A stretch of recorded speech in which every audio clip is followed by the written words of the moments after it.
आज हम Indian constitution भारतीय संविधान पर आलोचना करेंगे। पहले ही मैं बोल दूं, मैं जो बोलूँगा आपको मान लेने का कोई ज़रूरत नहीं है। मैं अपना विचार व्यक्त कर रहा हूँ, जो कि freedom of speech fundamental right में है। आप इस पर विचार करना, मैं कितने दूर सही हूँ या गलत हूँ, ये आपके ऊपर रह गया। पहले ये देखिए, ये 4 सिंह है, उसके नीचे लिखा है सत्यमेव जयते। ये तो सबको पता है, सत्यमेव जयते, सत्य का ही जय होता है। Truth alone triumphs. ये क्या स्टेटमेंट क्या सच है? आप इतिहास को देखिए और अपने जीवन में देखिए और दुनिया को अब जो चल रहा है देखिए, क्या ये सच है? सत्य का जय होता है? मेरे हिसाब से ये गलत स्टेटमेंट है। सत्यमेव जयते, सत्यमेव जयते के बदले शक्तिमेव जयते लिखना चाहिए। शक्ति का जय होता है, सत्य का जय नहीं होता है। जिसके पास शक्ति होता है उसका विजय होता है। श्रममेव जयते, शक्तिमेव जयते, ये सही है। सत्यमेव जयते ये गलत है। और कोई कमजोर आदमी सत्य के पक्ष में भी हो तो वो क्या कर सकता है? कुछ भी नहीं, वो परास्त होगा। और कोई शक्तिशाली आदमी असत्य का पक्ष में हो तो भी उसका विजय होगा। और हमारा इतिहास भरपूर है। इस एग्जाम्पल में कोई भी देख सकते हैं, इतिहास को उठाकर किसका जय हुआ, सत्य का जय हुआ या शक्ति का जय हुआ। और किन लोगों आज के जमाने में सबसे टॉप में है, सत्य में होने वाले हैं या शक्ति वाले हैं? जो राजनेता है वो सब सत्यवादी है। सत्य को अपने जीवन में जीते हैं क्या? तुम्हारा prime minister, president, chief minister या सांसद का जितने सब मेंबर है, जितने सारे मंत्रियां हैं, ये सब सत्यवादी है। सत्य उनका जीवन का मूल मंत्र है क्या? या जिन लोगों में शक्ति है वो ऊपर है, जो पागलपन है, जो हीनता का ग्रंथि है, जो उन्हें बैठने नहीं देता है, चैन में रहने नहीं देता, उस द विल टू पावर, दूसरे को शासन करने के पागलपन, वो उसे ड्राइव करता है। तो पहली बात, सत्यमेव जयते नहीं होता है, शक्तिमेव जयते होता है। ये मेरा मत है और इस पर आप भी सोच लेना। सत्य का जय होता है या शक्ति का जय होता है? सत्य का जय होता है या श्रम का जय होता है? और किस लोगों ने इतिहास रचना की है, सत्य वाले ने या शक्ति वाले ने? अगर सत्य के पक्ष में जो है उसमें शक्ति नहीं है तो उसका सत्य 2 कौड़ी का भी नहीं है, क्योंकि उसका कोई मूल्य भी नहीं है। ये तो पहला स्टेटमेंट पर हुआ थोड़ा विचार विमर्श। उसके बाद कंटेंट्स पे आइए। वो है the first book of constitution of India in located at the parliament library building, new Delhi में है ये। और एक कॉन्स्टिट्यूशन किस समय पे निर्माण किया गया था और किन लोगों ने इसका निर्माण किया था? आपको पता होगा, ये 1947 भारत स्वाधीन हुआ। उसके बाद अंबेडकर ने और उनके साथियों ने बहुत सारे मिलकर, लोग कहते हैं अंबेडकर ने लिखा है, नहीं, अंबेडकर ही नहीं लिखे है, बहुत सारे उनके साथियाँ हैं। आप इतिहास पढ़ सकते हैं, पॉलिटिक्स, उनका बहुत सारे नाम है, बहुत सारे लंबे चौड़े नाम सब है, आप पढ़ सकते हैं। लेकिन उन्होंने बोलते हैं कि 60 कंट्रीज का वो कॉन्स्टिट्यूशन पढ़े, उसके बाद वो लिखे। यूके और यूएस से बहुत सारे लेकर वो लिखे, ज़्यादातर ही लेके लिखे है। कोई भी अपना विचार नहीं है, मेरा ये मानना है। सब दूसरे का कॉपी पेस्ट किया है और बहुत जल्दी बनाए है वो ये। और इतने सारे मोटा, सबसे बड़ा मोटा कॉन्स्टिट्यूशन है इंडिया का, रिटन कॉन्स्टिट्यूशन है। इधर उधर से लेके सब नई, और वो पॉलिटिकल नीड थी उस समय का, स्वाधीनता का आसपास के समय में, इसलिए बनाया गया कॉन्स्टिट्यूशन ऑफ इंडिया। तो अब तो 73 ईयर पास हो गया, तो वो समय में जो कॉन्स्टिट्यूशन था और इस समय में जो कॉन्स्टिट्यूशन है, माना कि अमेंडमेंट किया गया है। अमेंडमेंट का मूल्य क्या है? अगर जो मूल रोग है, आपको कैंसर हुआ है या कुछ भी हुआ है, वो असली वायरस है, लेकिन और आप उनके बाल बच्चों को मार रहे हैं, तो वो मदर वायरस दूसरा वायरस प्रोड्यूस करेगा। उसका क्या मूल्य है? अगर मदर वायरस के साथ ही सब कुछ मार दिया जाए तभी रोग से मुक्ति मिलेगा। मेरा मानना ये है कि हर व्यक्ति को अपने लिए सोचना चाहिए।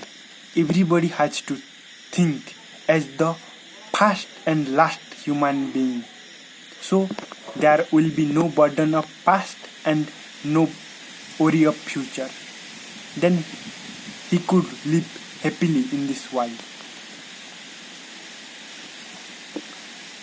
और अंबेडकर खुद ने ही बोले थे, मैं लिखा इस संविधान को, लेकिन जब ये संविधान गलत नेताओं के हाथ चला जाएगा तो मैं पहला आदमी होऊंगा कि इसे जला दूंगा। और आप जानते हैं राजनेता कैसे होते हैं, और स्वाधीनता के बाद कौन कौन प्राइम मिनिस्टर और प्रेसिडेंट, चीफ मिनिस्टर सब बने, सबको पता है। उनके बारे में थोड़ा गहराई में पढ़ाई कीजिए तो पता चलेगा कैसे मूढ़ व्यक्तियों को हमने देश का प्रधानमंत्री और प्राइम मिनिस्टर बनाया है। इसलिए हमारा देश का दुर्गति है। पहले तो बात यह है कि मैं राजी नहीं हूँ जो system, country system, nation system चल रहा है, मैं इसका सख्त खिलाफ हूँ, क्योंकि इसके लिए ही सब जितने युद्ध हो रहा है। मैं वन वर्ल्ड गवर्नमेंट का फेवर में हूँ, क्योंकि पृथ्वी एक है, उसमें कोई भी सीमा नहीं है। ये मूढ़ राजनेताओं ने ही सीमा का निर्माण किए है। और ये भी एक बात, मजे की बात सोच लेना चाहिए कि सब जितने इंटेलेक्चुअल है, हमारा भारतवर्ष में वर्ण व्यवस्था है, ब्राह्मण, क्षत्रिय, वैश्य, शूद्र। शूद्रों का हजारों साल से शूद्रों का और स्त्रियों का अधिकार नहीं था, और एक शूद्र ने, सबको पता है अंबेडकर ने, वो गया लंदन में पढ़ाई किया और कोलंबिया यूनिवर्सिटी में MA, PhD, DLIT, DSc बहुत सारे पढ़ाई किए, और वो आदमी ही एक किताब लिखा और सब मानते हैं इस किताब को, जितने सारे लोग हैं।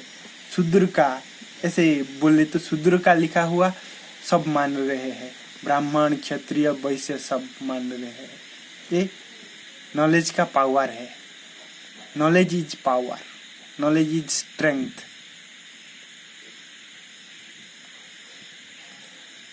तो शक्ति को ही सम्मान करता है।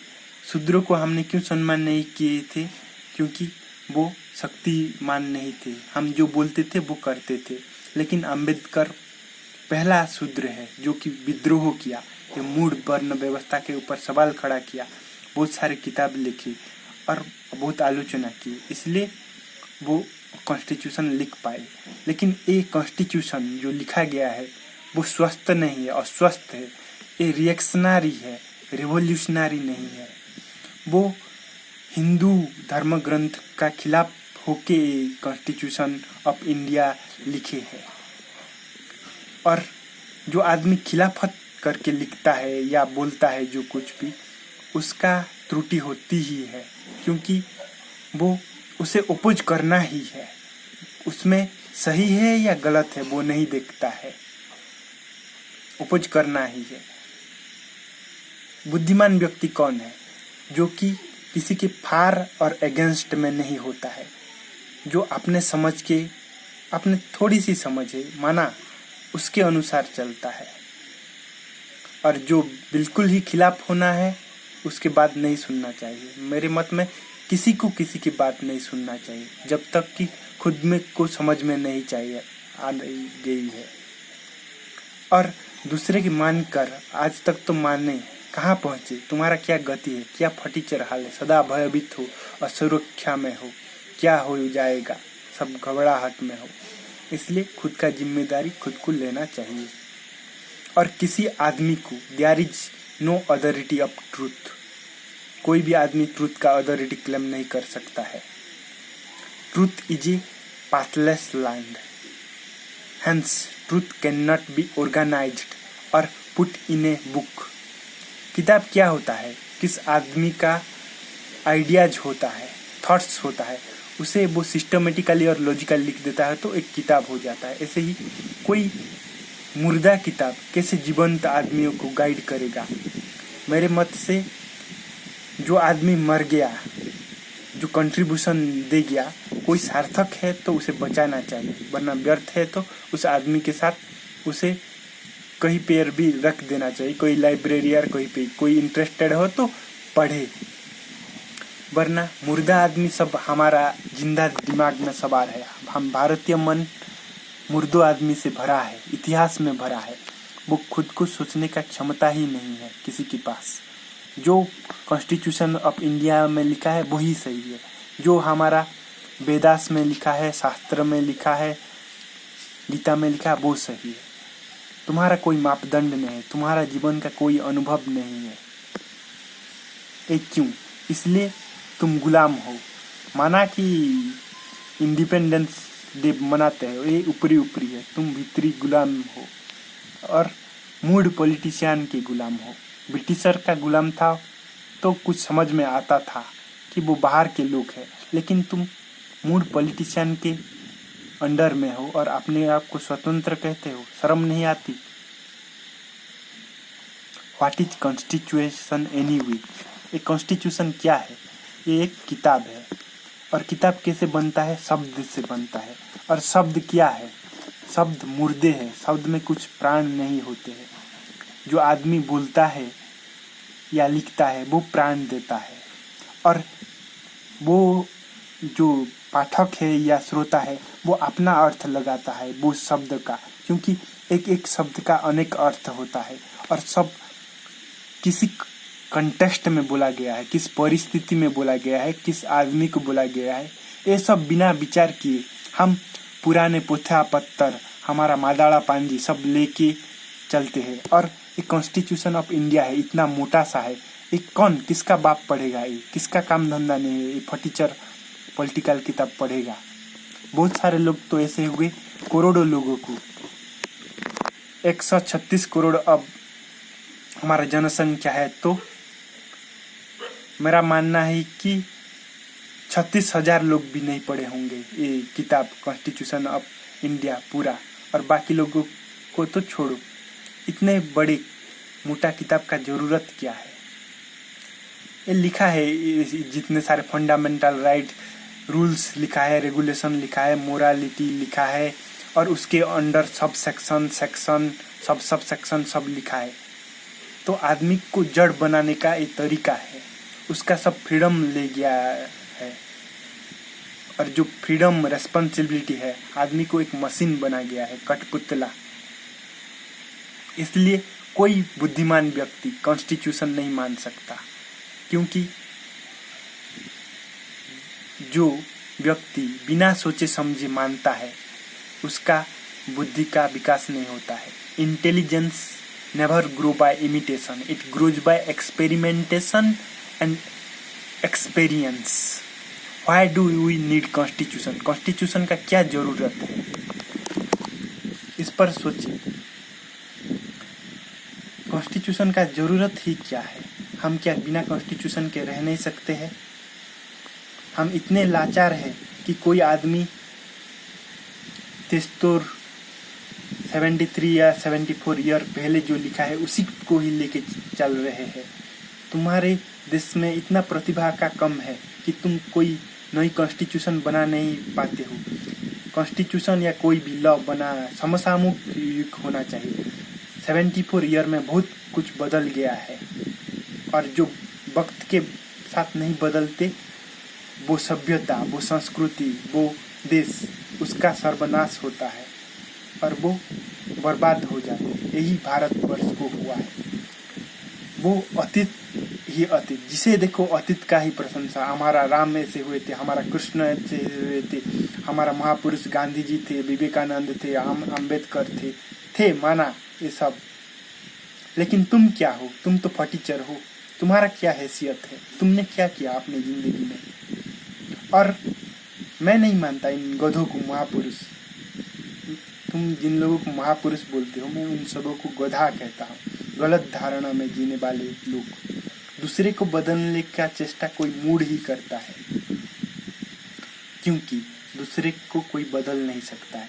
तुम दूसरे को, मन को घुस के उसके विचार को परिवर्तित नहीं कर सकते हो। ज़्यादा से ज़्यादा तुम उसे गुलाम बना सकते हो। इसलिए इमैनुअल कांट 3 मैक्सिम दिया है।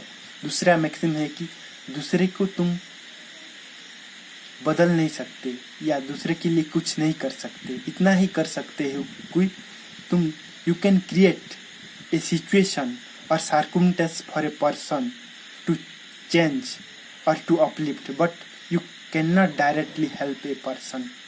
ये सीधी सी बात, मूल भारतीयों का मन को समझ में नहीं आता है। और तुम्हारा उपनिषद क्या बोलते हैं? तुम्हारा धर्मशास्त्र सब क्या बोलते हैं? कि कोई व्यक्ति किसी व्यक्ति के लिए कुछ भी नहीं कर सकता। बृहदारण्यक का उपनिषद में बोले हैं, आत्मा बारे द्रष्टव्य, श्रोतव्य, मंतव्य, निधिध्यासितव्य मैत्रेयी। कोई भी आदमी किसी के आदमी के लिए सोच भी नहीं सकता है, करना तो सपना ही है। क्योंकि जब तक कोई आदमी अपना लक्ष्य प्राप्त नहीं कर लेता है, वो दूसरे के लिए कुछ भी नहीं कर सकता, सोच भी नहीं सकता। और आदमी का लक्ष्य क्या है? आदमी ऐसा सुख चाहिए जिसे वो तृप्त हो जाए और दूसरे में वो सुख या किसी वस्तु या व्यक्ति में उसे ढूंढना ना पड़े।